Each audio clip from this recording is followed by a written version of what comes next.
how do I know that my Ramadan was accepted by Allah? And worrying about your deeds being accepted by Allah is a sign of Iman. Allah subhanahu wa ta'ala said in Surah Al-Mu'minun, وَالَّذِينَ يُؤْتُونَ مَا آتَوْا وَقُلُوبُهُمْ وَجِلَةٌ أَنَّهُمْ إِلَىٰ رَبِّهِمْ رَاجِعُونَ. Those people who give what they give, when their hearts are trembling, fearing that they will be returned to their Lord. The Prophet ﷺ explained, this is the person who prays and gives charity, but fears that it will not be accepted by Allah. So being worried about your deeds being accepted by Allah is something that is absolutely fundamental to a person's Iman. And we should all be like that. But the question is, how do we know that our Ramadan was accepted by Allah or wasn't? In reality, we have no way of being sure, but we have some signs that indicate to us that we had a good Ramadan. The first can be found in the statement of Allah subhanahu wa ta'ala, وَيَزِيدُ اللَّهُ الَّذِينَ اهْتَدَوْا هُدًى. Allah gives an increase in guidance to those who are guided. Some of the scholars mention in the tafsir of this ayah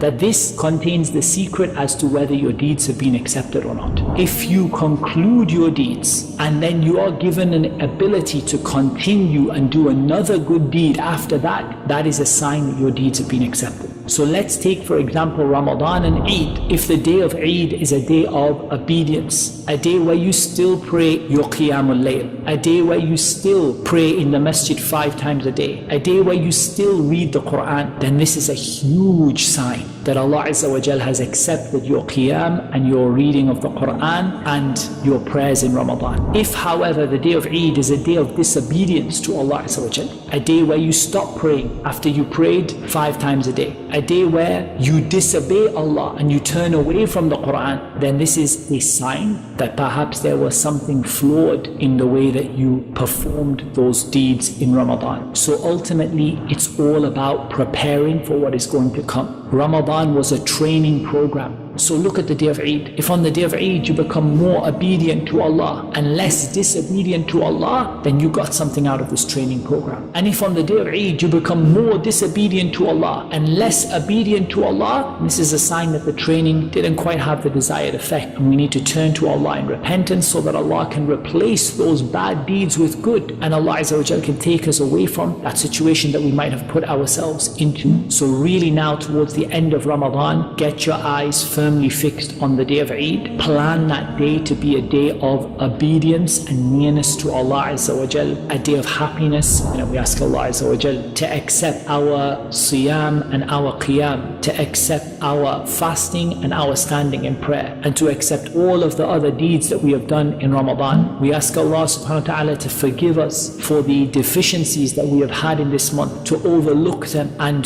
to pardon us for them, because Allah subhanahu wa ta'ala is afu, and Allah subhanahu wa ta'ala loves al-afu, He loves to pardon. So we ask Allah subhanahu wa ta'ala to pardon us